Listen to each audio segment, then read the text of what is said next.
Just a few things I wanted to mention. We're sort of coming towards the end of this term.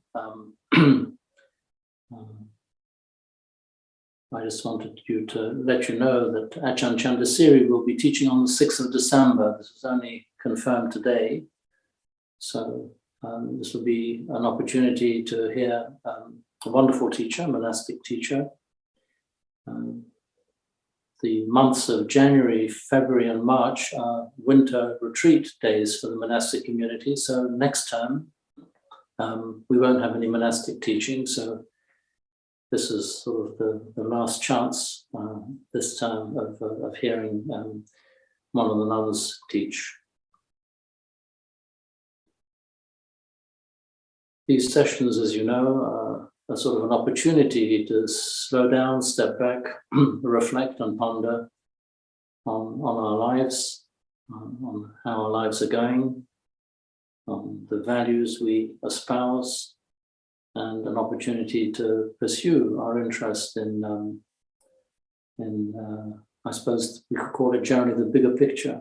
You know, where does our life fit in the greater scheme of things? So it's a wonderful opportunity to do this together in a group and spend a little bit of time together, both in silence and just sharing reflections. I'll obviously share some reflections, and that'll hopefully then open up maybe some questions or some observations or sharing from participants of the evening. We will do a little bit of chanting at the beginning, as we usually do.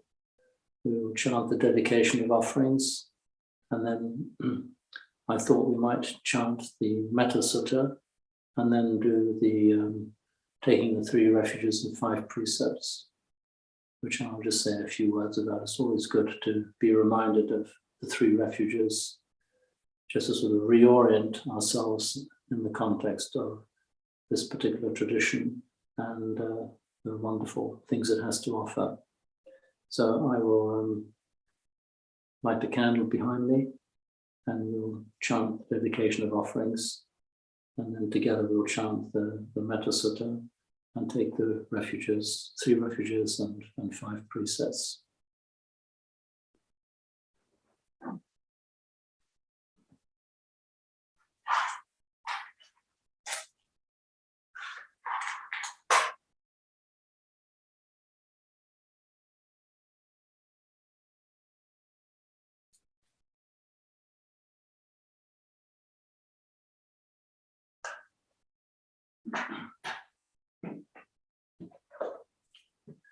Thank you. You have them on the screen, so feel free to join in if you wish to. The chanting and the bowing is all quite optional.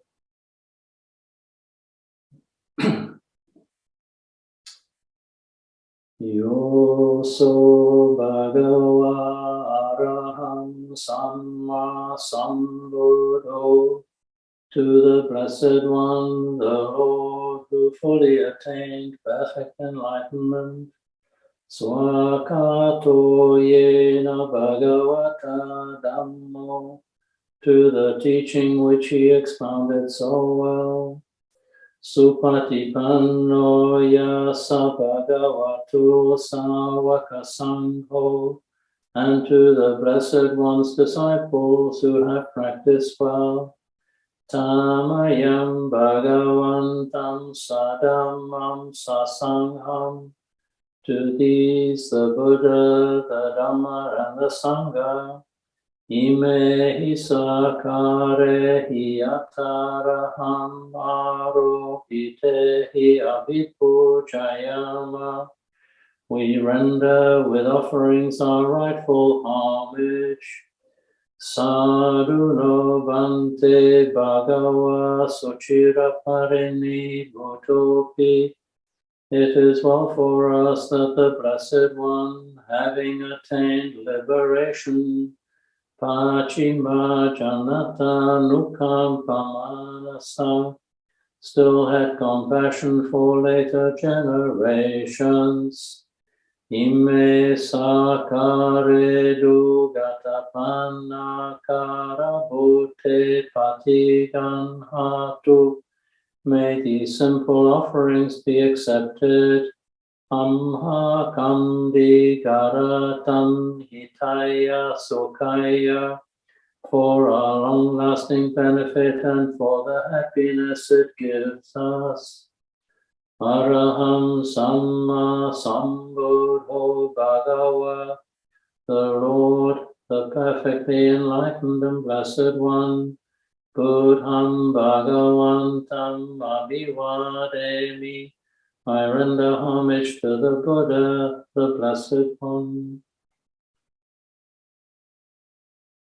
Swakato Bhagavata Dhammo, the teaching so completely explained by him. Dhammam Namasami, I bow to the Dhamma.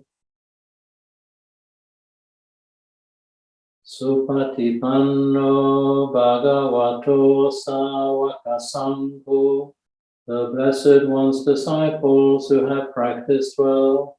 Sangham Namami, I bow to the Sangha.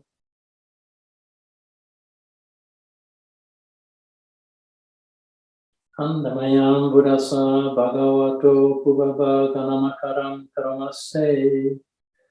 Now let us pay preliminary homage to the Buddha. Namo tassa bhagavato arahato samma sambuddhassa. Namo tassa bhagavato arahato samma sambuddhassa. Namo tassa bhagavato arahato samma sambuddhassa. Homage to the blessed, noble, and perfectly enlightened one. Homage to the blessed, noble, and perfectly enlightened one. Homage to the blessed, noble, and perfectly enlightened one.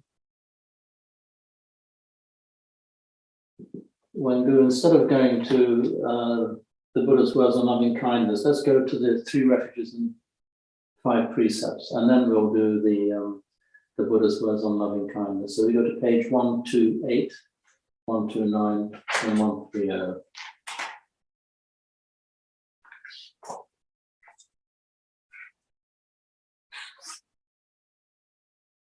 Thank you. And we'll go to the 3rd paragraph, the Buddham Saranam Gacchami. Buddham Saranam Gacchami, Dhammam Saranam Gacchami, Sangham Saranam Gacchami. To the Buddha, I go for refuge. To the Dhamma, I go for refuge. To the Sangha, I go for refuge. Dutiyampi Buddham Saranam Gacchami, Dutiyampi Dhammam Saranam Gacchami, Dutiyampi Sangham Saranam Gacchami. For the 2nd time, to the Buddha, I go for refuge. For the 2nd time, to the Dhamma, I go for refuge. For the 2nd time, to the Sangha, I go for refuge. Tatiyampi Buddham Saranam Gacchami, Tatiyampi Dhammam Saranam Gacchami, Tatiyampi Sangham Saranam Gacchami.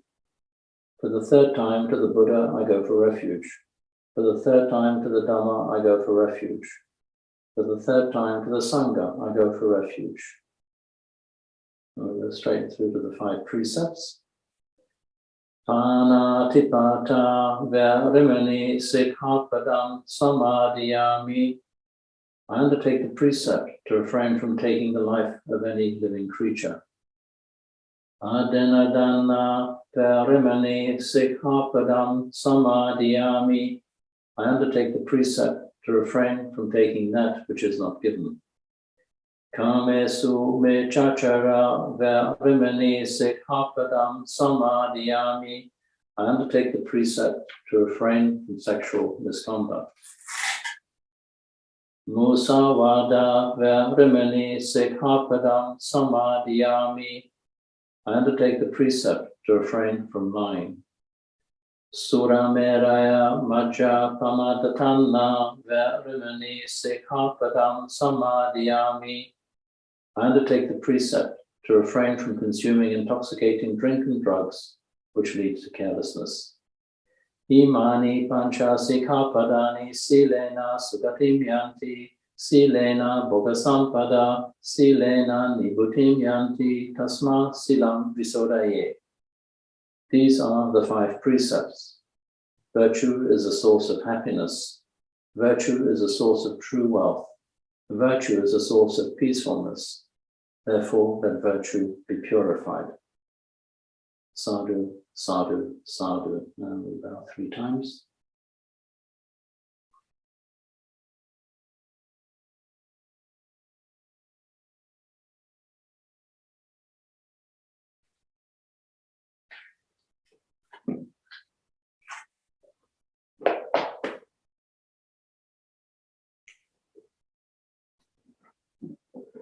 So we can chant the Buddha's words on loving kindness in English now, just to set the tone. So perhaps we could put that up on the screen. We had it there a second ago. Thank you, Wanga, thank you.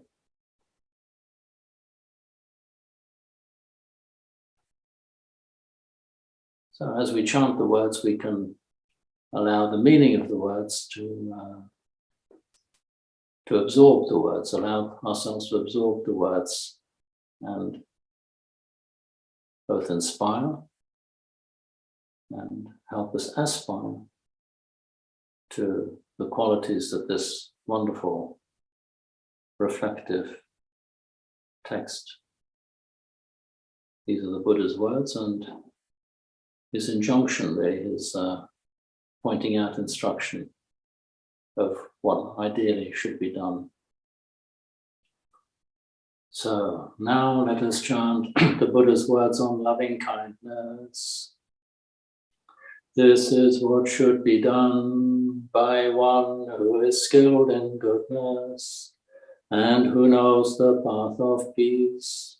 Let them be able and upright, straightforward and gentle in speech, humble and not conceited, contented and easily satisfied, unburdened with duties and frugal in their ways, peaceful and calm and wise and skillful, not proud and demanding in nature. Let them not do the slightest thing that the wise would later reprove, wishing in gladness and in safety. May all beings be at ease. Whatever living beings there may be, whether they are weak or strong, omitting none, the great or the mighty, medium, short or small, the seen and the unseen, those living near and far away, those born and to be born, may all beings be at ease. Let none deceive another, nor despise any being in any state. Let none through anger or ill will wish harm upon another.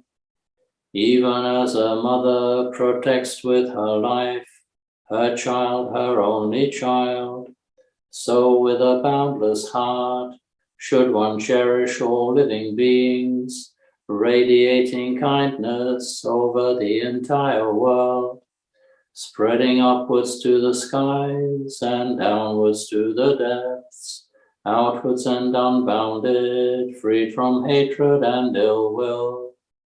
Whether standing or walking, seated or lying down, free from drowsiness, one should sustain this recollection.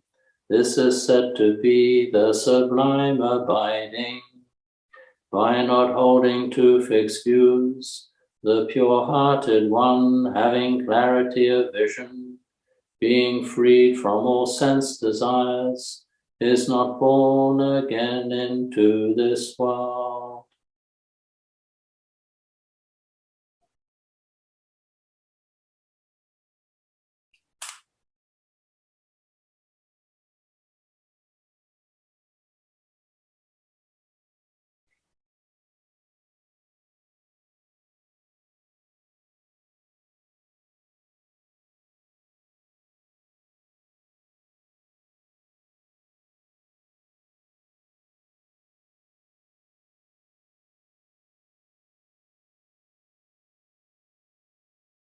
So we let those words sink into our heart.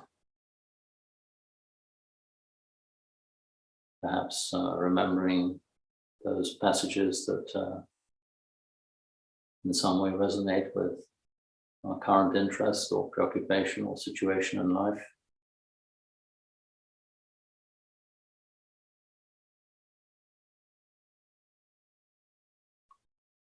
The beautiful thing about those words, of course, is that they're universally applicable. They're not targeting just Buddhists or people who aspire to realizing the Buddhist teachings. Their universal quality of kindness can be found in people from all sorts of backgrounds, diverse backgrounds, cultures, beliefs.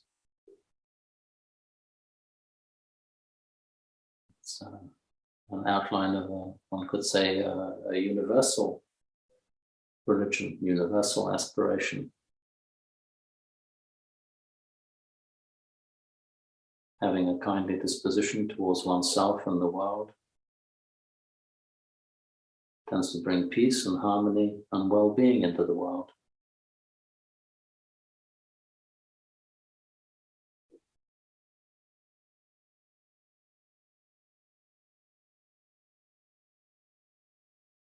Generosity and virtue are really a way of living kindly, respectfully.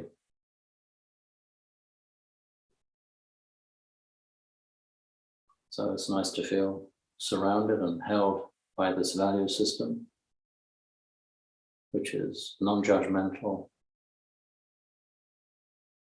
and fundamentally accepting and ultimately unconditional.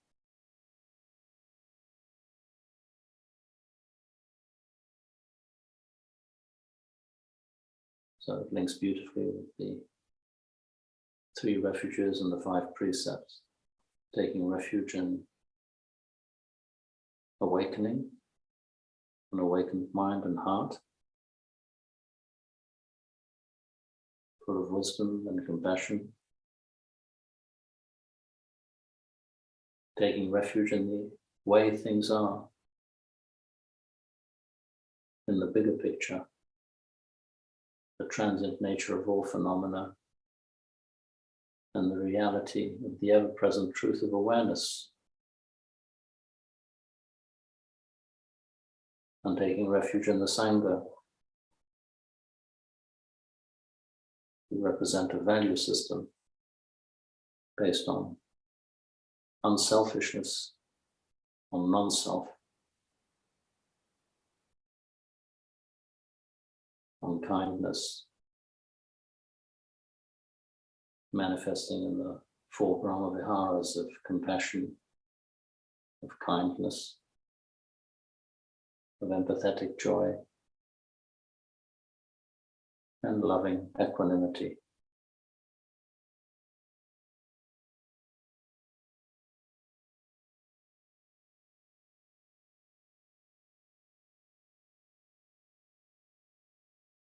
So as we breathe in and breathe out,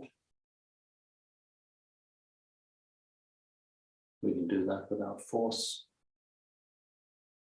just allowing the mind and body to settle, to relax.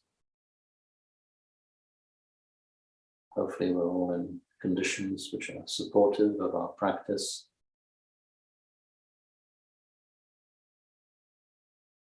Hopefully not having to suffer too much noise or interruption from your environment, wherever we may be. And just allow the exhalation to be a relaxing exhalation, an exhalation which allows us to just shed, let go of all that is unnecessary, all the subtle contractions of the mind and body generated by our interactions with the world and others during the day.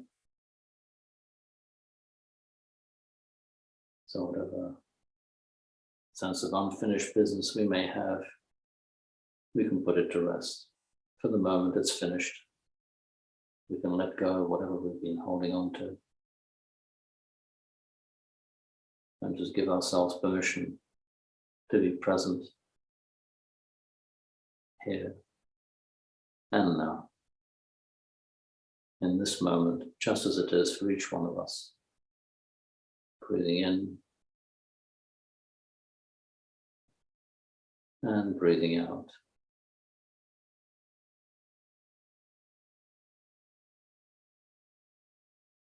Noticing any tension points, any contractions around the face, the eyes, the mouth, the temples.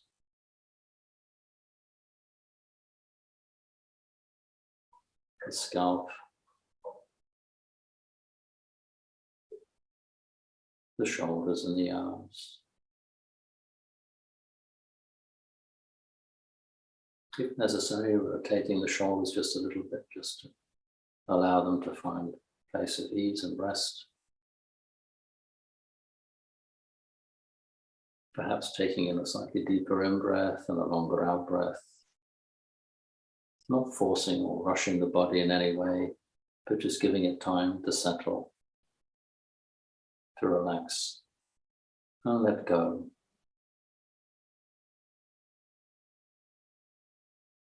And however the body is, we just accept it just as it is. Giving it the time and the space to settle and relax in its own time, not forcing anything.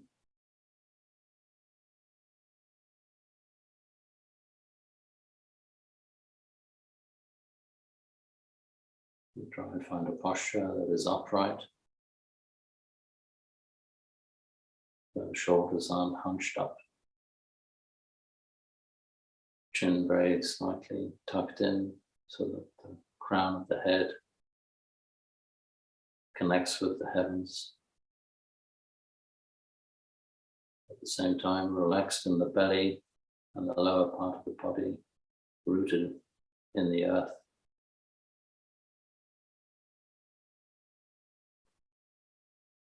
So that our head, neck, chest, back, shoulders, all the way down to the sitting bone, of this connecting link between earth and heaven, heaven and earth, to use that poetic language.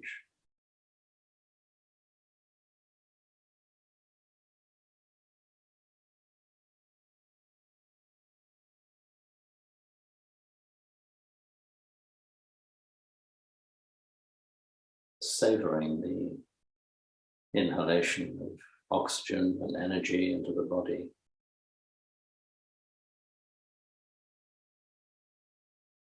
Observing the cycle of in-breath,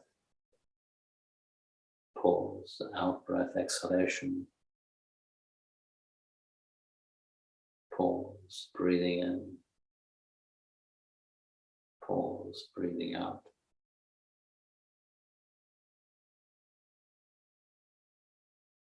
The eyes can be closed or partially closed.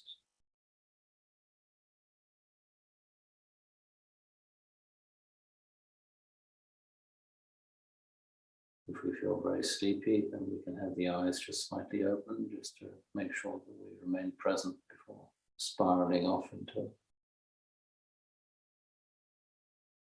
a state of sleepiness.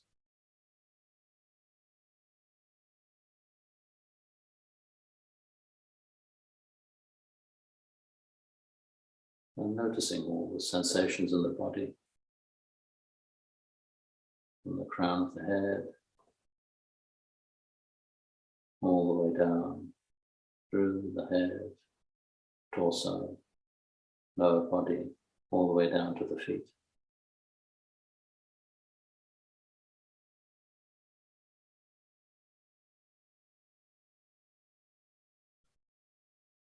The hands can be crossed one above the other in one's lap. Or arms can be extended with the hands resting on the knees if sitting cross-legged.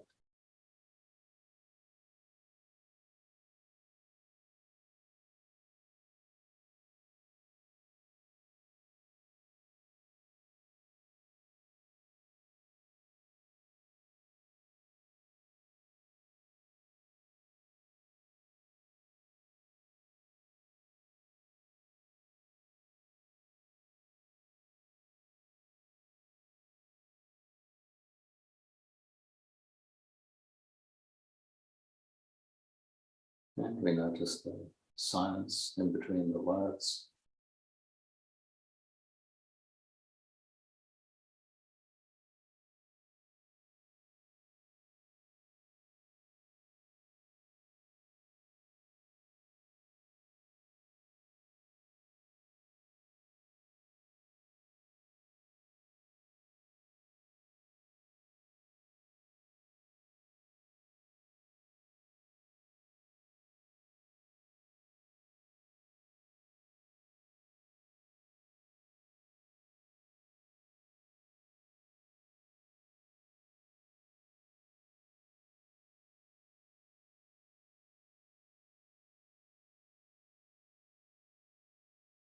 The silence between the words is the same silence that's behind the words.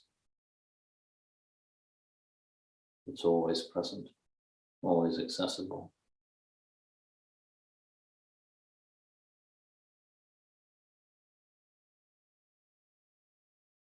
It just so often gets drowned out by our thought processes, by our emotions, feelings and sensations.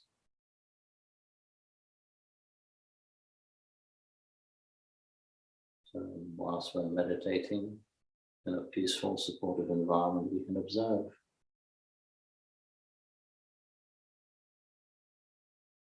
how the two can coexist, how there can be silence, in which we notice the thoughts that arise, the emotions that arise, the state of mind that we happen to be in.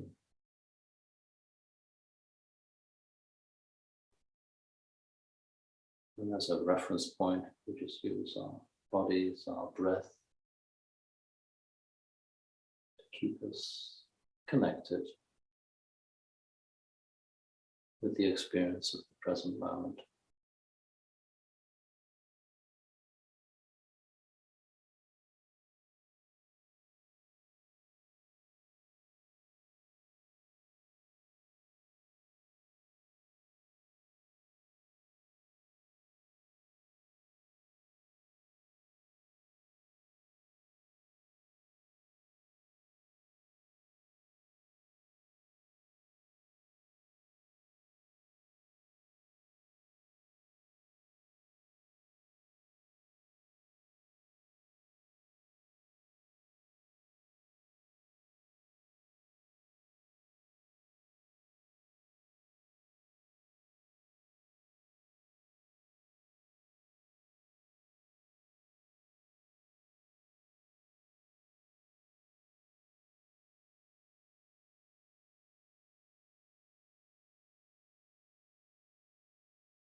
As we sit in silence,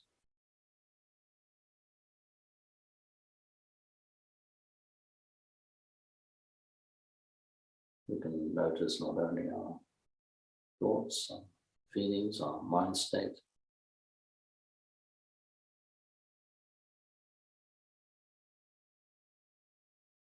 we also bring our attention to the sense that each one of us has of being, simply of presence.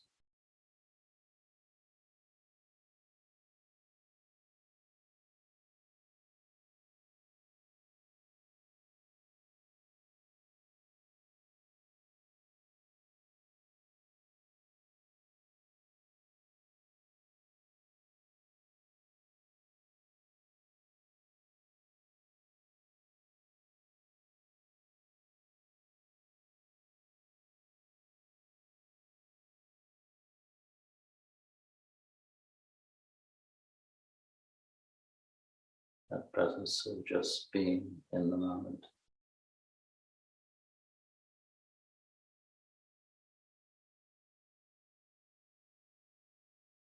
Not holding to any thought, any sensation.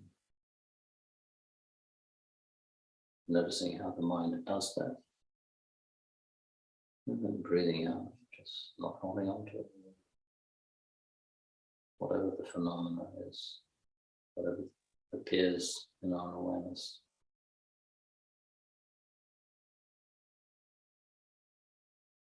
No effort required.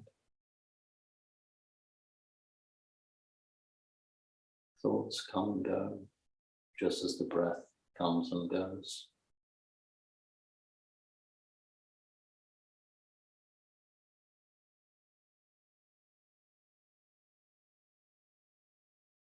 And just as we let and allow the breath to come and go, so we allow our thoughts to come and to go. We don't have to fight them. We don't push them away. We just let them waft through our present moment awareness, the knowing which is always present.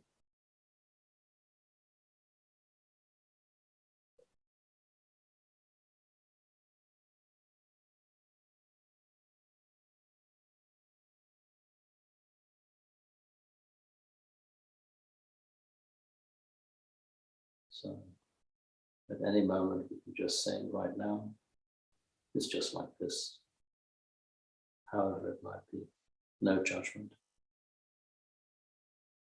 just simply knowing.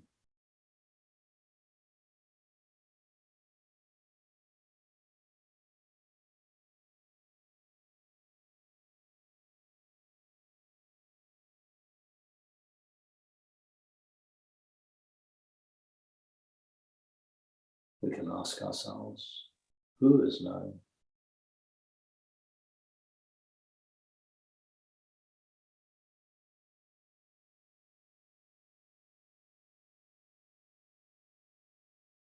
We might say, I am knowing. But actually there's no one knowing, there's just knowing. If the sense of I comes in, it's a creation. It's just a sense of I arising. That sense of I is also just an arising.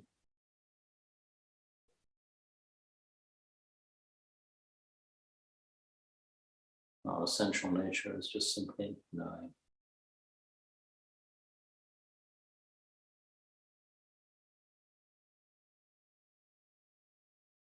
Being present too.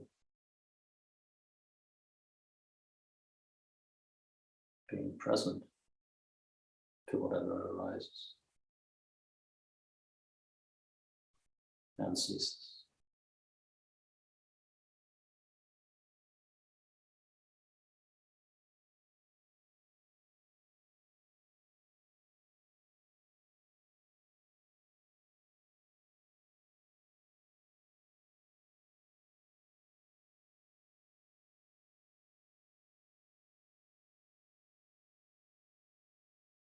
So whatever we're experiencing is always coming and going. The only constant is our knowing, always present.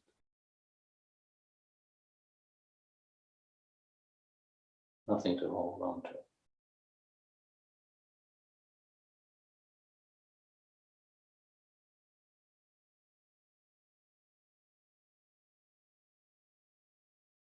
We can move from knowing the objects that arise in our consciousness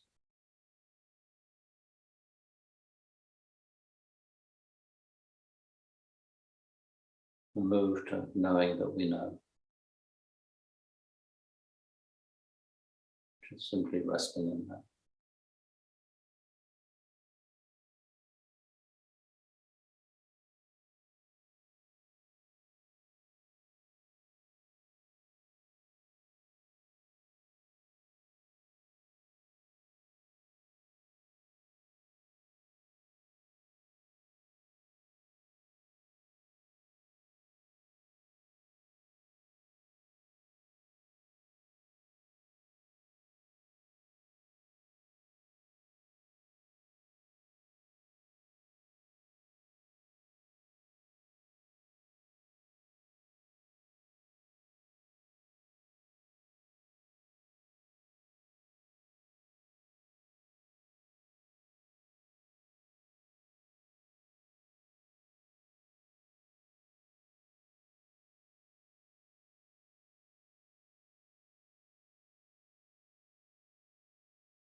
noticing where our attention is moving to.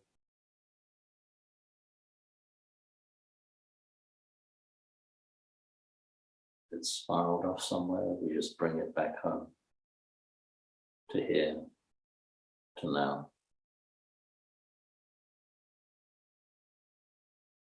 No criticism, no frustration, just simply noticing.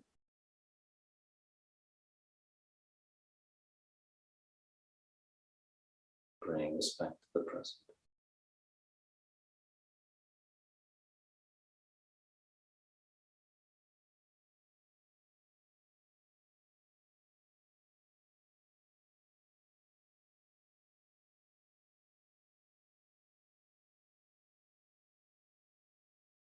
If issues or stuff comes up,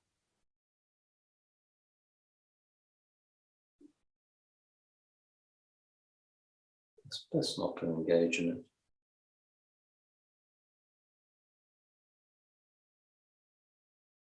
Just noticing the sensations that arise, allowing them to be there without holding on to them.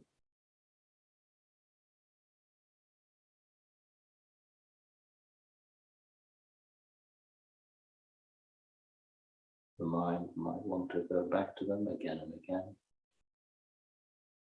And again, we just go to the sensations that arise in conjunction with the issues that are preoccupying our thinking, worrying mind.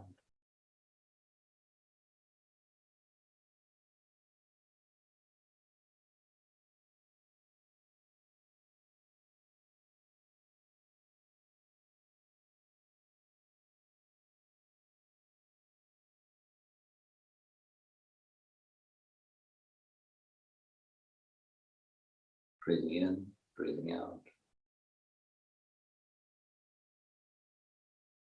Thought coming, thought going.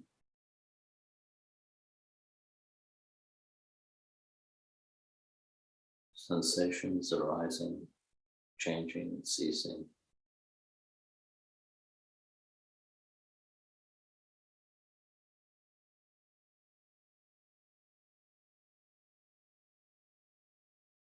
Just being present and spacious.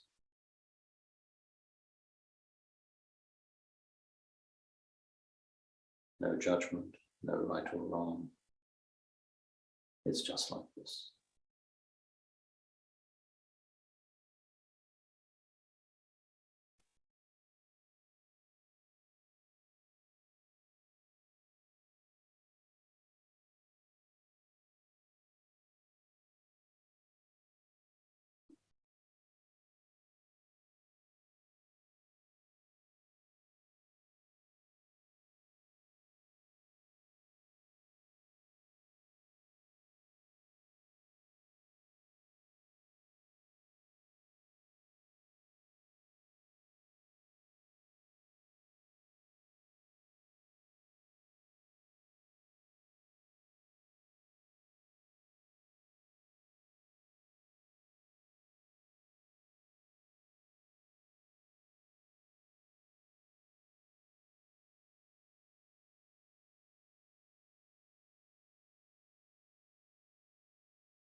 Breathing in, breathing out.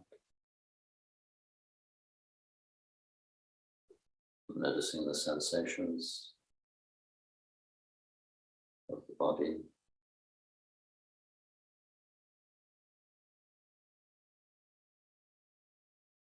Tone and quality of the mind.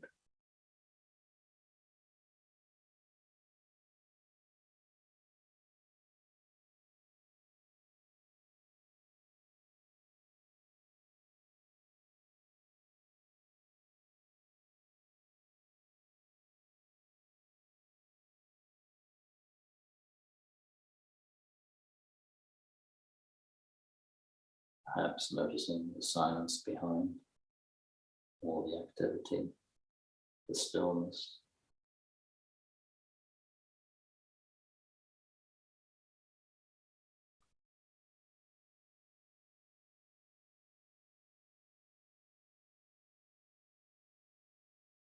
And just simply knowing that we know.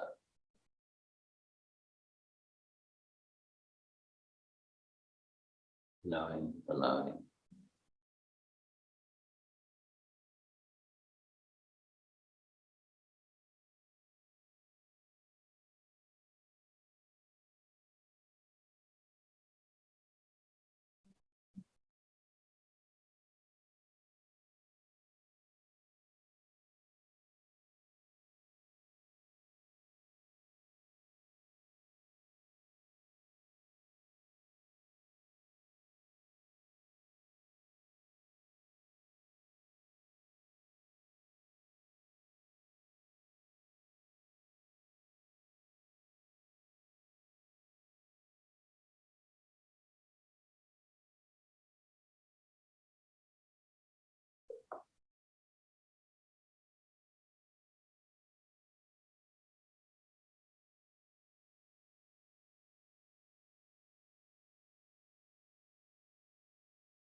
I'll ring the bell.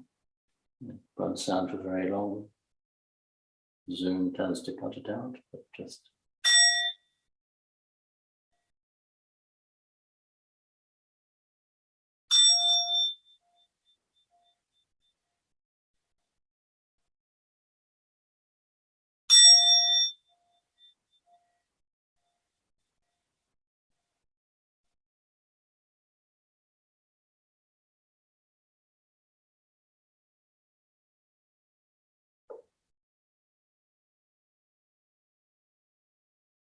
so noticing the transition from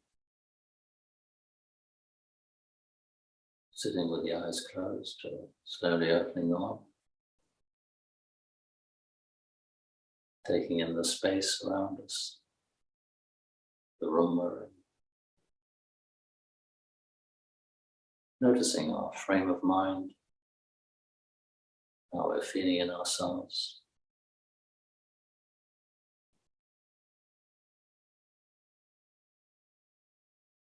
In most cases, probably things have slowed down a bit, calmed down a bit.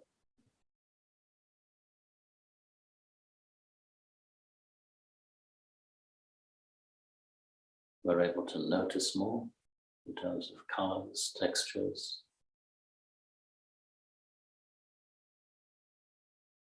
Peripheral vision will be enhanced.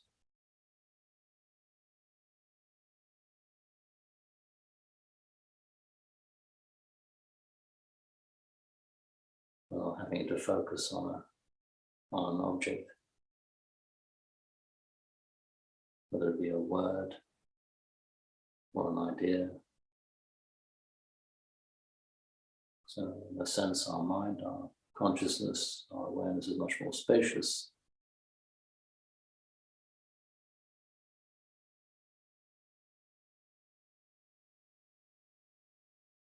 We can let go of that instinctive fight or flight mechanism when we're dealing with threats of one kind or another, be they physical or emotional or mental. So it can really be a wonderful antidote, sort of letting go to the patterns of the day.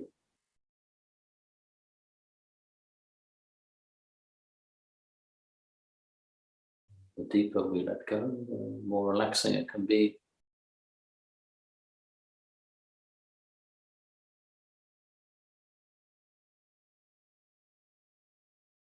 Giving ourselves a taste of a little bit of freedom.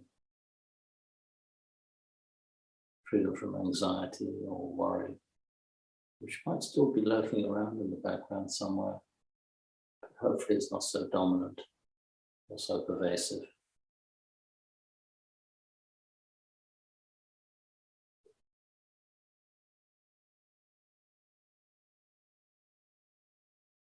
This is a sort of counterbalance, as I say, an antidote to that constant element of some sort of vigilance that we require when living in the conditioned world of uncertainty and change.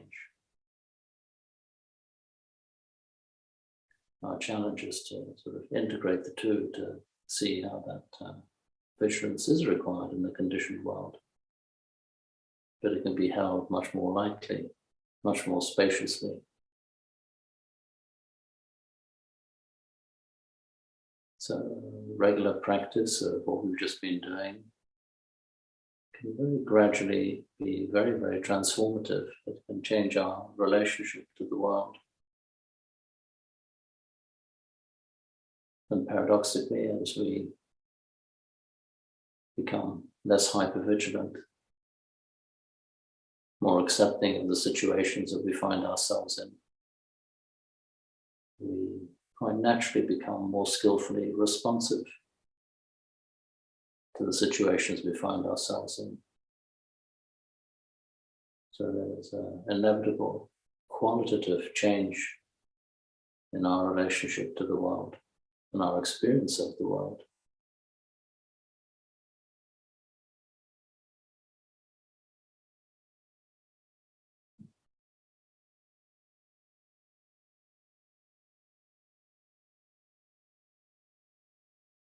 So our inquiry, and we're all on a journey of inquiry effectively, looking for peace, looking for well-being,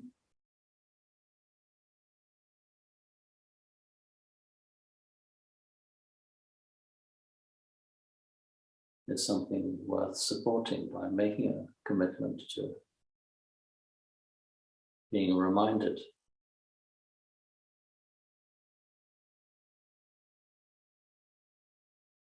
of this bigger perspective, of a bigger perspective. Whether it be joining a group such as this one once a week,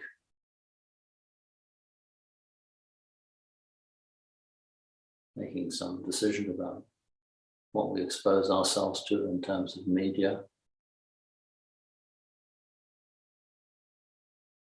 Cut down on what's unnecessary and unwholesome, and increase what is wholesome and helpful, which is essentially the principle of right effort, avoiding that which is not helpful, not allowing it to flourish when it does arise unhelpfully, and cultivating affirmative, wholesome states of mind and body, and maintaining those.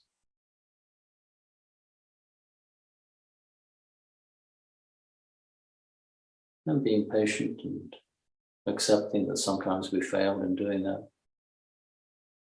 And we always know when we failed. We have this amazing mechanism of consciousness, if one can call it a mechanism.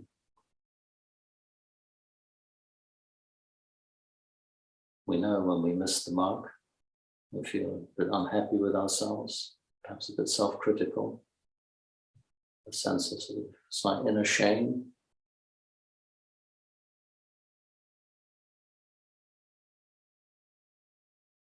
But that recognition that we've failed a little bit, missed the mark in some way, instead of being something to punish ourselves with, we can use as a reminder to actually not do that again. So this is why some sort of regular practice can be helpful. Joining a group once a week can be helpful as a reminder, because we forget, as we all know, all too easily, get caught up in the dramas of life, the responsibilities that life might have imposed on us.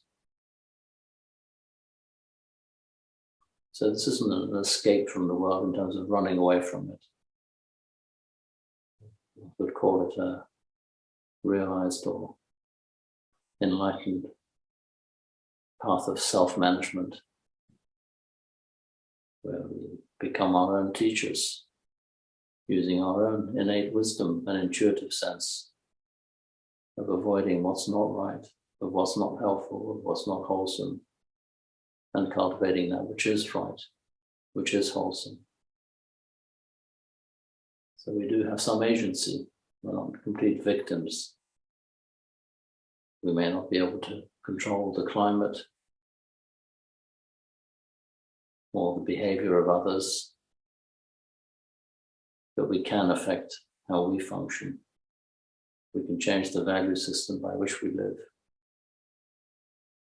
We can choose the words that we speak. We can choose the actions that we make. So we do have agency.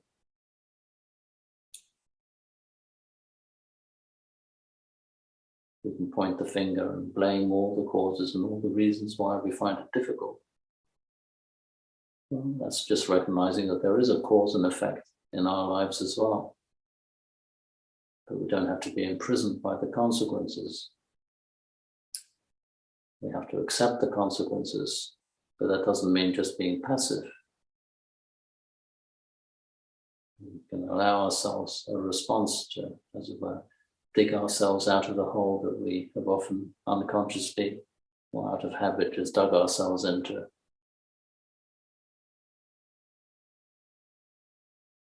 Sometimes the early stages of practice of bhavana, of development, of mindfulness, of awareness, can be very tricky when we start waking up and recognizing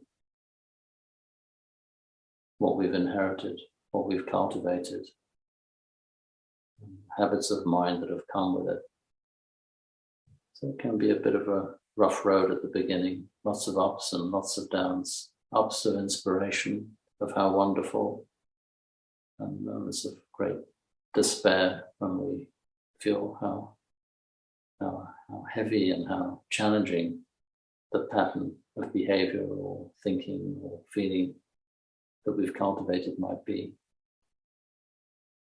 It's really well worth persevering in this path, which is why being part of a group or finding inspiration in a teacher or teachings can be so immensely helpful.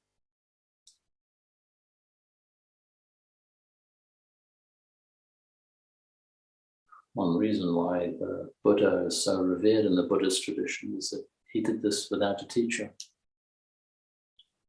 Essentially, he was self-taught, although he learned a lot of basic and quite advanced, actually, meditation techniques from different teachers. He realized that meditation on its own wasn't enough.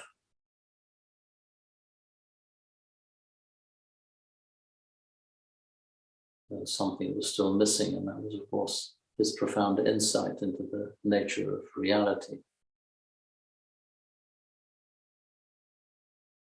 Its ever-changing nature of all conditioned phenomena.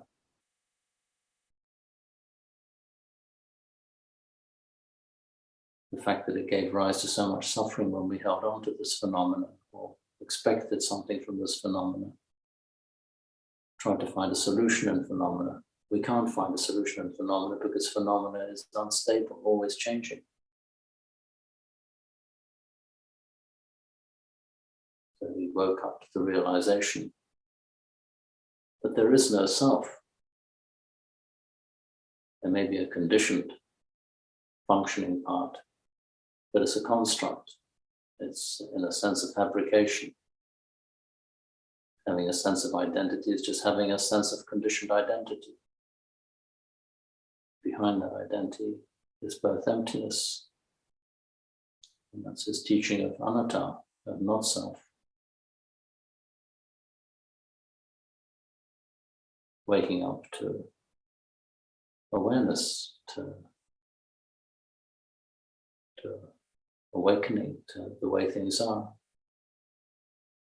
The immense relief and release that can lead to.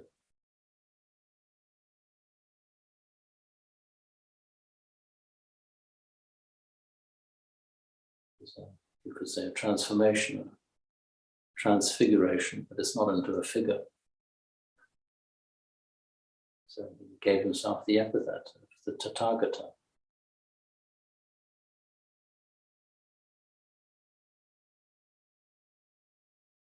Which is just an ever-present becoming and ceasing in the moment.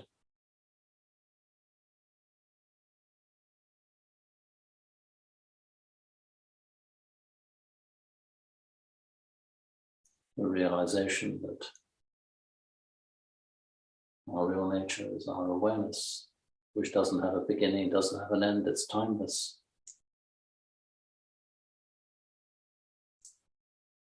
It's limitless. And it's always present.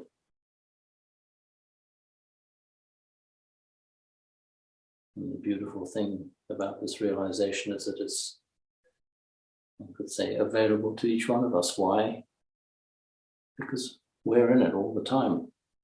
We're arising and ceasing from moment to moment in present moment awareness. We just see through it and with it, but we don't, as it were, wake up to this a priori state of awareness, which always is. It's always already, and everything else is secondary. So waking up to this, let's call it, give the label, primary reality, the unchanging reality, the absolute reality, which is timeless, boundaryless, boundaryless.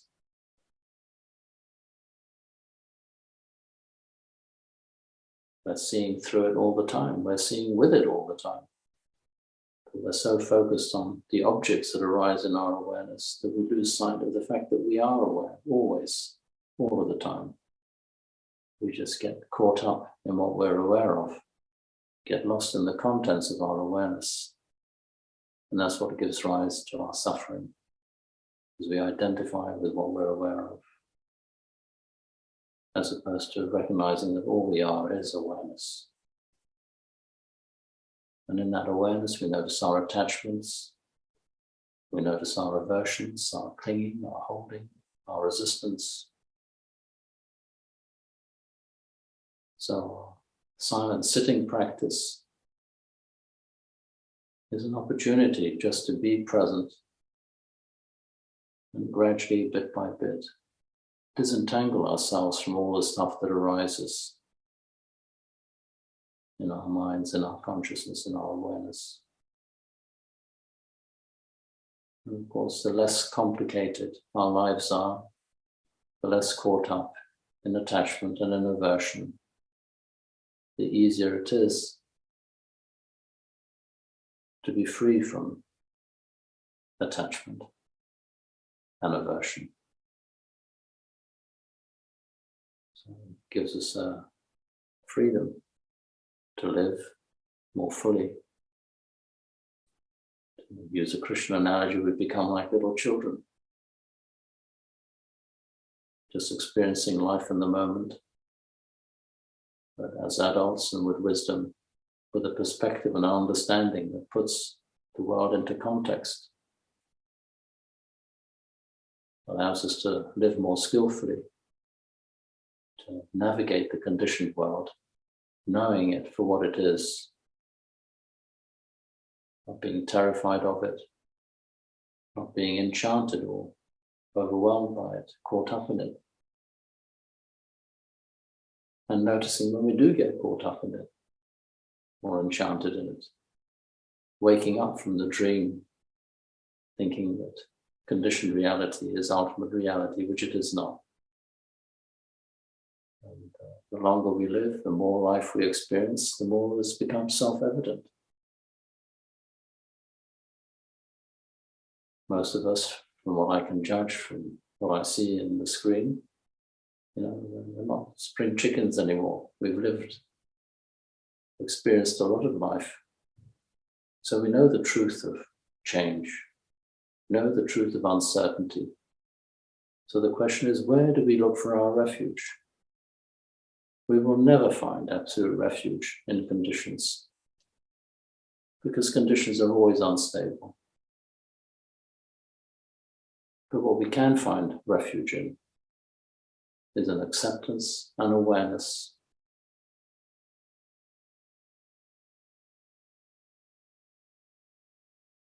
And great paradox happens, because when we start accepting things fully and unconditionally, doesn't mean agreeing with them, but just accepting the situations as they arise, a sort of a benign, kind acceptance of them, often transforms the very conditions that we're complaining about or finding difficult.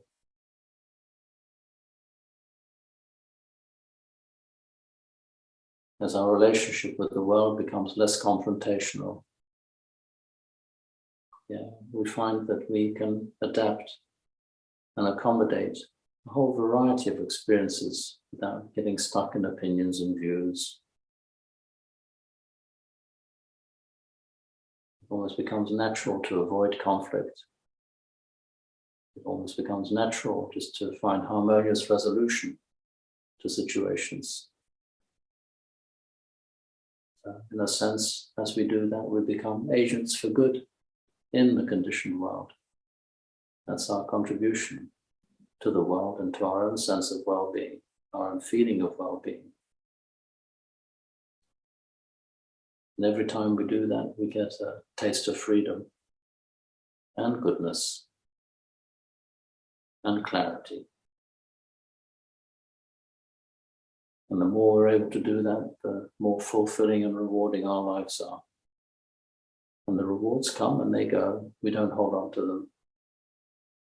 It just becomes a natural order of the way things are. So we can come to the end of our life with a sense of acceptance, no remorse, no regrets. And all we have to do is to do our best. And if we've done our best, then we've done the best that we can.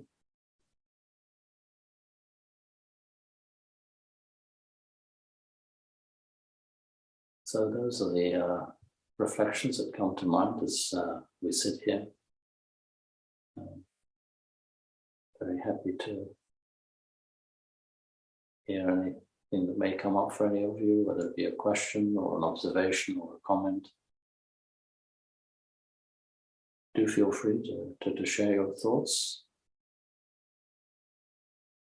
I often find that a person can ask a question, and in fact, it's almost a question being asked on behalf of everybody. So, in sharing a question, you might be actually voicing a question that someone else has. So I think we have this electronic hand that you can raise if you if you have something you'd like to share or contribute. Or we can sit in silence for a little bit, and if something else comes up, we'll just address them.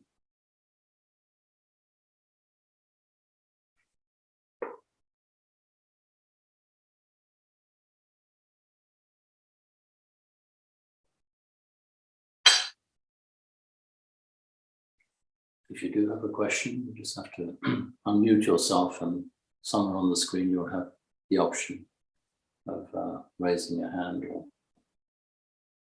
making yourself known.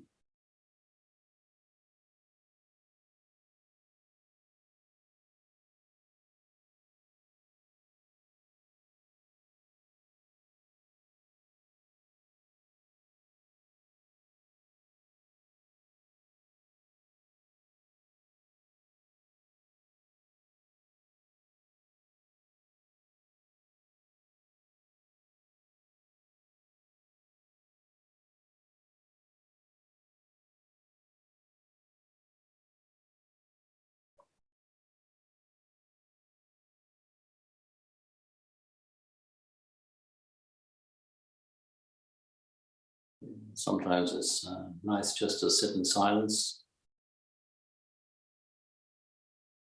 not feel pressurized by the sort of social dimension that one's obliged to ask a question. Social conventions can be really quite useful sometimes, but sometimes they can be quite oppressive.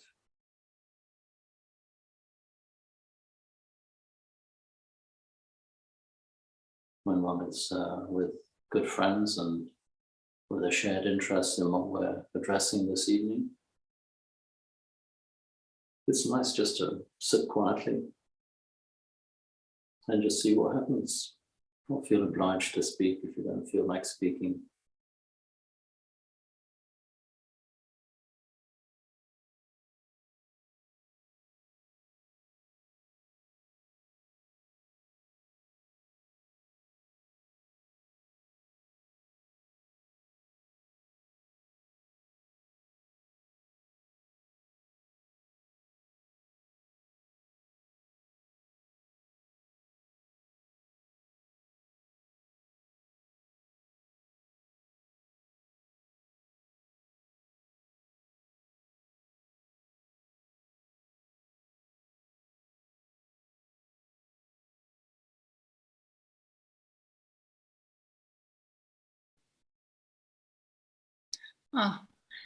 This is Susan. Hello, Susan. Yes. I can't see you. But... I couldn't unmute for a while. Yes. Hello. Hello, Nick. Yes, I recognize you now, yes. I want to ask a question. I'm new, pretty new to your group and to the society. I'm exploring different traditions. I've been meditating a lot in the Tibetan Mahamudra traditions, and just now joining you and the Theravada. And I wanted to ask about refuge. Is refuge the same through all traditions? Is it all right to partake in refuge in different traditions? Yes. Yes, do continue. And also, should one make a specific request to take refuge, or is it all right just to follow the refuge in the session? Well, it's a lovely question. Thank you for asking it. Essentially, taking refuge is the same thing in all traditions. It's the way, I suppose, one defines oneself as a quote-unquote Buddhist, really. I think it's helpful to understand what it actually means, taking refuge. In the Theravada tradition, which is a sort of original extant religion, Buddhist form, practice, there are three refuges in the Buddha, the Dhamma, and the Sangha. From what little understanding I have of the Tibetan tradition, there's a sort of fourth refuge, which is in one's guru. That's a sort of very explicit, taking refuge in a teacher. It's less formal in the Theravada tradition. We don't actually take refuge in a teacher, but it's the dynamics of spiritual inquiry in life. One often does gravitate to one particular teacher or group of teachers or tradition and find that that basically is where one takes one's refuge, but it's not formally sort of explicit. There is a formula whereby one does take, one is, as it were, given, well, one does take refuge and one is given the precepts, which is the form it takes in the Theravada tradition. But it's really a sort of conventional form. Fundamentally, what one is doing is making a determination oneself to commit to the precepts. And taking refuge is also a decision that one takes for oneself. What is one surrendering or taking refuge in? Well, one isn't taking refuge necessarily, although for some people it might be in the physical, historical being of the Buddha, because the Buddha died, as we know, over 2,500 years ago.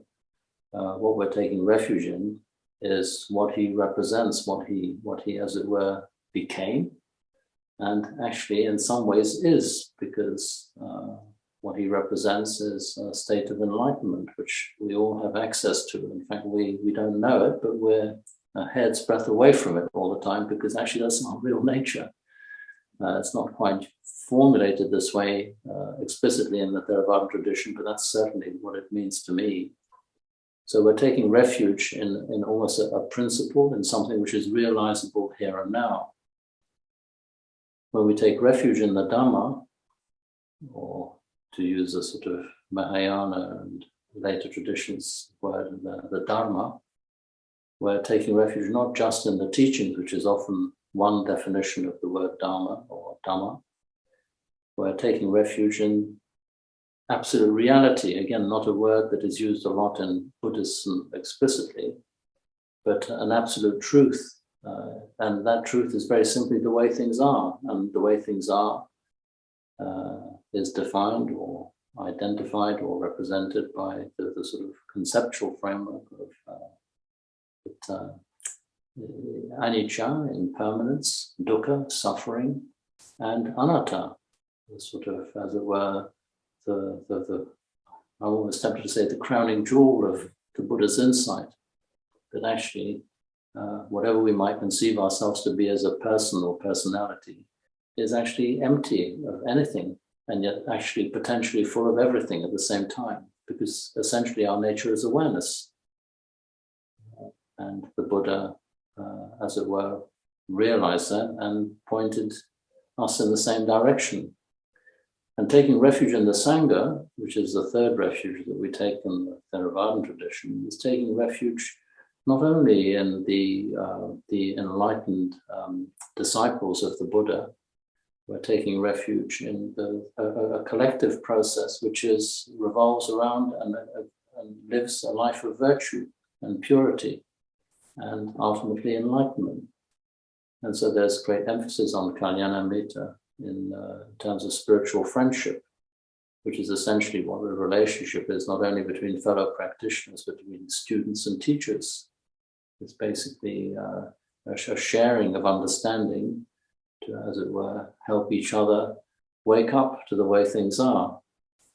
So taking refuge in the Buddha, the Dhamma, and the Sangha, as I've tried to explain it, and as expounded by other traditions, is common to all the Buddhist traditions. It'll just take slightly different external forms, perhaps, of the little, what we did this evening at the beginning, taking refuge in the Buddha, the Dhamma, and the Sangha, and then taking the 5 precepts as sort of like almost the basic foundations on which one's practice is based and where the commitment arises. So it's quite all right to take refuge in different traditions, because every time we make the affirmation or determination, what we're doing is aligning our will, our intention, with something which leads to or helps facilitate or enable our awakening process. So as a daily practice, not only daily practice, but almost moment by moment practice, every time our mind gravitates towards these sort of questions and we recognize in ourselves this bodhicitta, as it's referred to in the later traditions, this will, this movement towards our real nature, towards realization, we are effectively taking refuge in the Buddha, the Dhamma, and the Sangha. And of course, making automatically a determination or a commitment to do our best in the way we live our lives in everyday reality, conventional reality, which of course creates a platform, gives us the sort of supportive conditions which are enabling and helpful and to practice and to realization. That was the Buddha's great insight, that actually we can do something about where we are. We're not helpless victims of conditions. We're obviously a manifestation of conditions, created by conditions, and in many ways dependent on conditions, but our true nature is realizable within these conditions. And in fact, we realize it is the other way around, that all these conditions arise in our awakened nature. So it's a sort of journey of real inquiry and sort of asking questions and putting question marks over our assumptions. So we're putting ourselves into a position of not knowing in order to wake up to what is real. So I don't know whether that answers your question. I hope it goes some way to answering it. Thank you. It's very helpful. Thank you. Yes. Actually, I find in my small experience that essentially, if one removes the outer trappings, there is not a great deal of difference between the traditions. The thing I like about the Mahayana is the Buddha nature teaching, which somehow speaks very much to me. Yes. Yes, I agree. I've also been very, very moved by the framing of that, as it were. Yeah, and absolutely, yeah, no, I agree. But I found it in all traditions. Yes. The reason why I was in the Mahayana tradition for many years, and then when I came across the Theravada tradition, I didn't find it particularly inspiring. In fact, I remember going to Body and Mind, one of the very first Body and Mind exhibitions that we had in London. I don't know, it must be 40 years ago, I know, a long time ago, if not longer, maybe 50, maybe getting on for 45 years ago, I think. And I remember coming across, and I was in the Mahayana tradition then, and I remember coming across a stall there, a stand, and there was a gentleman there with a whole selection of books, and he was publicizing or having an exhibition relating to the Theravada tradition. And I remember in my conceit and arrogance as a very young aspiring seeker saying, "Oh, so you're the Theravada tradition, the Hinayana," I said. Think of that cringe with embarrassment, this condescending perspective. And unfortunately, it does exist in a lot of the very inspiring Tibetan teachings I've read. One comes across these statements very condemning or looking down on the Hinayana tradition. Well, what I have found in the Hinayana, in the Theravada tradition, is some wonderfully enlightened beings and teachers who, quite frankly, no different to many of the wonderfully compassionate and wise Mahayana teachers.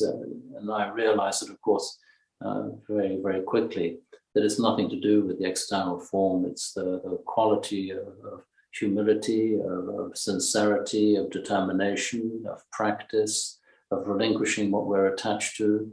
And that is something, and I find so many quote unquote Mahayanists in the Theravada tradition, and I find sometimes sort of so-called Hinayanas in the Mahayana tradition, very sort of, these conceptual sort of frameworks of reference. And I realize, of course, that, whether it's a Zen retreat or a Dzogchen retreat or a Theravada retreat, the essential qualities are what?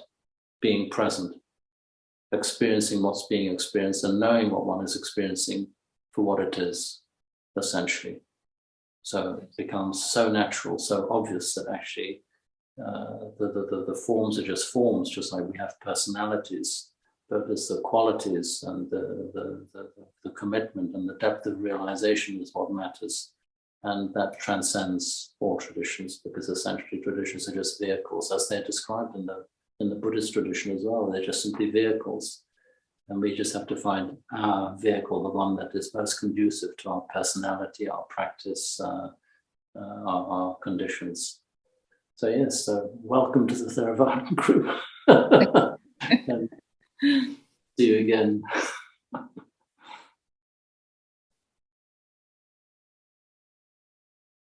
Well, it looks like we're coming to the end of our time. I tried to end on time because I know that people have commitments and appointments to make.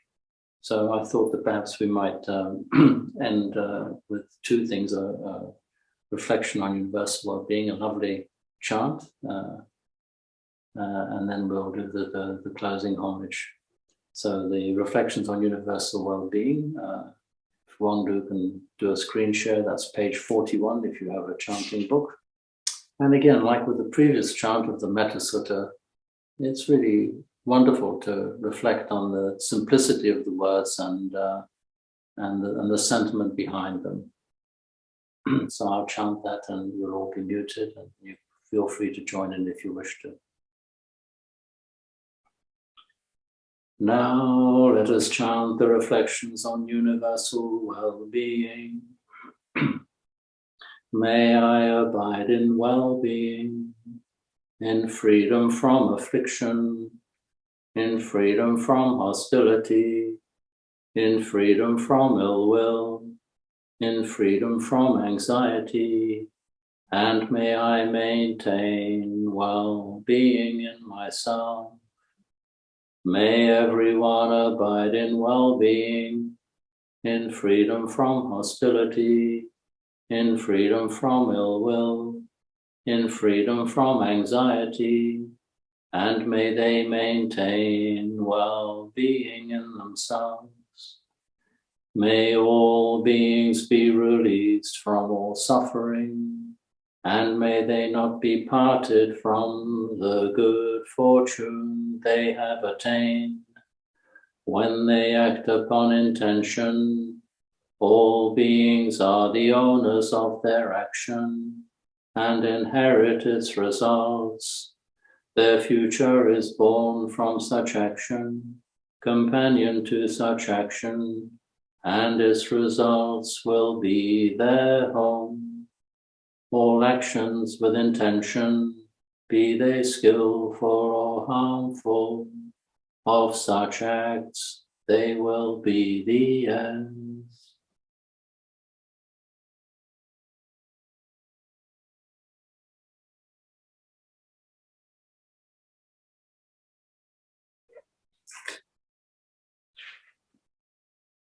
So we'll chant the closing homage on page 16, and then we'll leave the meeting open for a little bit longer after that, so that we can just say goodbye to each other if we'd like to. So I'll just turn to the shrine and do the closing homage.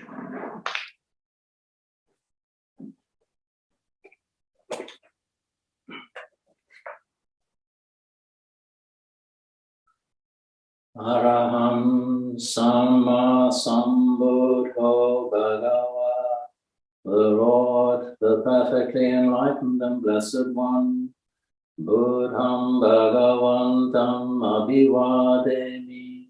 I render homage to the Buddha, the blessed one. Swakato Bhagavata Dhammo, the teaching so completely explained by him. Dhammam Namasami, I bow to the Dhamma. Supatipanno Bhagavato Sāvaka Sangho. The Blessed One's disciples who have practiced well. Sangham Namami. I bow to the Sangha.